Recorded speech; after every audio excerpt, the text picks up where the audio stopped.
A doctor's deception. Donald Cline's secret legacy. Could a single swipe of a swab rewrite your entire family history? In 2014, Jacoba Ballard's DNA test revealed a shocking secret. As her phone lit up with matches that unraveled a disturbing truth, expecting a glimpse into distant ancestry, she uncovered a sprawling network of half-siblings, all linked to Dr. Donald Cline's Indianapolis fertility clinic. By week's end, group chats buzzed with urgency, and coffee meetups in Broad Ripple turned strangers into allies. They pinned a map of the city, each pin marking a birth year, a clinic visit, a life unknowingly linked. Patterns emerged: shared blue eyes, repeatedly reported autoimmune issues, and echoed promises of medical student donors matched to husband's traits. Spreadsheets swelled test results stacked in quiet gatherings in kitchens and church basements. Forged suspicion into ironclad evidence. They wrote to Cline, who dismissed them with a wave. They took their case to the Indiana Attorney General's office. In 2016, some siblings faced Cline clutching printouts and chain of custody notes. He spoke of good intentions, quoting scripture, but the data Centimorgan's shared DNA segments tore his denials to shreds. The truth wasn't a single bolt of lightning, but a slow, relentless convergence of alerts, faces, and documents. A trusted doctor secretly used his own sperm to father at least 94 children without consent in the 1970s and 1980s. Betraying families and eroding trust in medicine, his clinic became a stage for deception, exploiting patients' vulnerability with no oversight. How did he pull it off undetected, and what drove him to do it? Box Out 1. The Wild West of Fertility Medicine. In the 1970s and 1980s, fertility medicine was a lawless frontier. Artificial insemination was a rare art, with only 15 sperm banks in the U.S. by 1980. Clinics leaned on local donors, often medical students, with no standard tracking or sourcing protocols. Consent forms were flimsy, and oversight was a whisper, leaving doctors as unchecked gatekeepers of trust and truth. What could go wrong when one man held all the power? A clinic built on false promises. Step into a clinic where hope feels alive, soft music hums, and a clock ticks above. Sterile gauze and a corkboard brim with thank you cards and baby photos, each a testament to miracles. Dr. Donald Cline's Indianapolis clinic was this haven in the 1970s and 1980s, a lifeline. For couples battling infertility, patients arrived with dreams and medical charts, trusting his promises of donors. Young professionals were matched to husbands' features like eye color or height, used no more than 3 times to avoid genetic overlap. His calm voice and church-going reputation made him a beacon, his name shared like a secret to parenthood. But what if those baby photos hid a darker truth? The system ran on blind faith. Doctors controlled donor sourcing, and patients had no way to verify what entered their bodies. Consent forms were a ritual, not a shield, leaving a gap where Cline's deception thrived. How the deception was executed. How does a doctor betray trust in the most intimate way possible?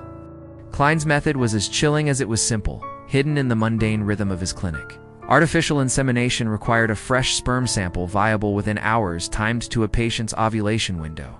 Cline told patients the sample came from a carefully selected donor, often a medical student sourced locally for freshness. In reality, he slipped into a private office or side room adjacent to the exam area. There alone, with no witnesses, he masturbated to produce a semen sample, collecting it in a sterile vial in just minutes. He then carried this vial to the exam room, where the patient prepped and trusting. No reason to suspect the sample wasn't from the promised donor. No staff observed the sample's preparation. Cline controlled every step, bypassing any checks. Nurses focused on forms, assistants on patient prep, all assuming the doctor's word matched the vial's contents. When husbands provided their own sperm, expecting it to be used, Cline swapped it for his own, exploiting their vulnerability in a moment of trust. He kept no records of these substitutions, destroying any trace that could betray him. By 2022, he had fathered at least 94 children through calculated actions that exploited an era without sperm banks or oversight, robbing women of their autonomy. His repeated manipulations, possibly dozens of times or more, took advantage of a lack of regulation to deceive and control. How many times did he walk that short distance from office to exam room, vial in hand, knowing he was rewriting a family's future? Secret buried in everyday lives. Imagine growing up with a question you can't name, a puzzle piece that doesn't fit. Cline's children did in ordinary Indianapolis homes, riding bikes, posing for school photos, and celebrating birthdays. Subtle clues flickered a blood type that didn't match a family trait that never appeared a health issue. With no clear route, but parents brushed them off as quirks, and life marched on. These children became adults, some starting families, never suspecting their DNA held a secret.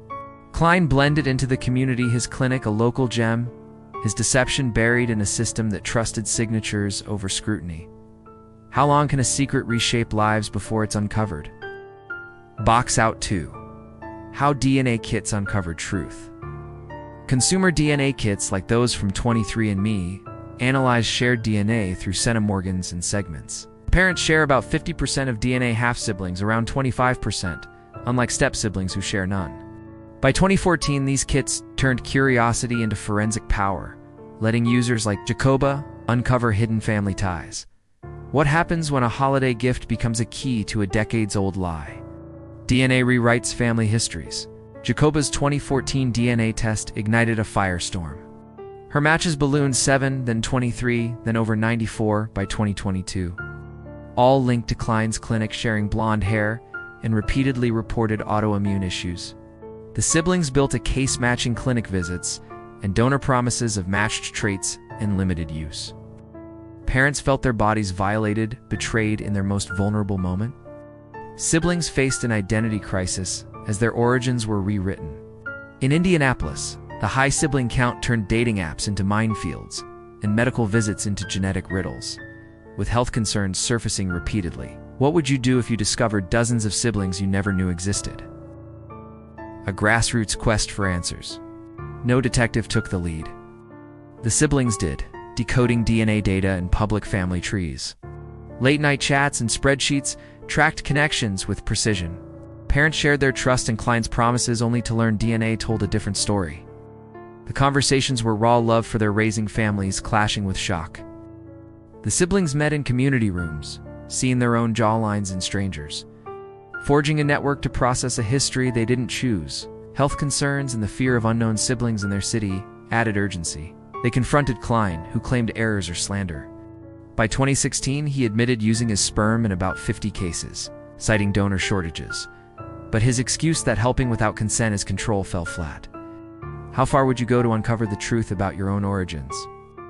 A legal system unprepared. In 2017, Cline faced trial in Marion County, but Indiana law had no name for his crime. Prosecutors charged 2 counts of obstruction for lying to investigators. Cline pleaded guilty, receiving a 1-year suspended sentence and a $500 fine, a punishment dwarfed by the cost of a single fertility treatment. Families saw a system failing to grasp their harm. In 2018, Cline voluntarily surrendered his medical license with reinstatement barred, but the lack of justice burned. What happens when the law can't name the violation done to you? Box out 3. Fertility fraud laws timeline. Indiana passed the first fertility fraud law in 2019, making such acts a felony with civil remedies. Texas in 2019 classified deception as sexual assault. Colorado in 2020 added criminal and civil penalties, and Iowa in 2022 enacted similar measures. Legal principles prohibiting retroactive criminal penalties and statute of limitations issues mean past cases like Cline's often evade prosecution, limiting justice for victims. Voices of the betrayed. Liz White underwent 15 insemination procedures by Dr. Cline, believing they used her husband's or a matched donor's sperm.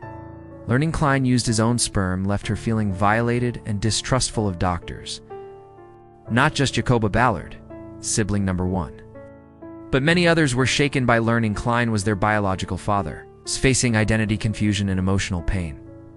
Heather Wook, sibling number 22, lived in fear of unknowingly dating a sibling among Cline's over 90 offspring in Indianapolis. Allison Kramer, sibling number 61, learned she inherited autoimmune risks from Cline, dreading medical visits for her children. Matthew White, sibling number 17, struggled with seeing Cline's face in the mirror while cherishing the father who raised him. Carrie Foster, sibling number 53, expressed disgust at Cline's actions, describing his fertility scheme as a sick game experiment that left her questioning his motives. Lisa Shepard Stidham, sibling number 33, shared her daily fear of new sibling alerts, hoping they aren't someone she knows or dated. Jason Hyatt, sibling number 48, grappled with learning at 40 that his biological father was Cline, not the dad of his childhood. Julie Harmon, sibling number 14, felt her trust in Cline's care shatter into rage upon discovering he used her to build his own legacy. Unraveling Cline's motives and the unanswered question. Dr. Cline's motives for secretly fathering numerous children are complex, intertwining elements of faith, power, and control. His office displayed Bible verses like Jeremiah 1-5, suggesting a deep religious conviction. Some link him to the Quiverful movement, which views large families as God's will. He may have seen spreading his genes as a divine mission. Others argue he sought control, acting as a godlike figure over vulnerable patients. He justified his actions by citing donor shortages, admitting to only 50 cases, significantly fewer than the 94 confirmed by 2022. He cited destroyed records and described his actions as adultery when confronted, providing little clarity. The lack of fertility laws in his era enabled his deception. His silence fuels theories of faith, ego, or a desire to shape lives. Cline's pious facade masked a predator who betrayed trust, leaving families without answers. A documentary's global echoes. The 2022 Netflix documentary, Our Father, brought the siblings' story to millions, powerfully capturing their pain and resilience. Jacoba described redefining her identity, while others spoke of meeting dozens of half-siblings or navigating health risks linked to Cline's genetics. The film probed his motives: ego, a biological legacy, or convenience. But his silence and church ties left only theories, some hinting at religious intent. It questioned the clinic's silence. Did staff miss clues, or was Cline's control absolute? As DNA tests revealed new siblings, public scrutiny transformed private grief into a spectacle, compelling families to fiercely protect their stories. What does it mean to share your deepest pain with the world? A field remade, a pain unhealed. Cline's case reshaped fertility medicine. Many clinics now use barcodes, double witness checks, and auditable logs to ensure transparency. Patients can ask who verifies the donor, how are samples tracked, what happens to unused vials. These questions make consent a living process, not a formality, ensuring help without consent as control is rejected. For families, the scars endure. Parents grapple with violated trust, their vulnerability exploited in exam rooms. Siblings rebuild identities, balancing love for the parents who raised them with the shock of their origins. In Indianapolis, dating and medical decisions carry risks, consanguinity looms, and repeatedly reported autoimmune issues raise genetic concerns. Some siblings find solace in community, sharing stories and photos, seeing their own faces in strangers. Others carry the weight alone. How do you rebuild when your origin story is a lie? Mysteries that haunt. Did anyone at Cline's clinic suspect, or was his deception flawless? How many more children remain undiscovered, their origins locked in untested DNA? How did a system let one man rewrite so many lives in secret? His missing records and silence leave these questions open, a void that drives the family's relentless fight. They lobby for stronger laws, meet with lawmakers, and share their stories to ensure no one else endures such betrayal.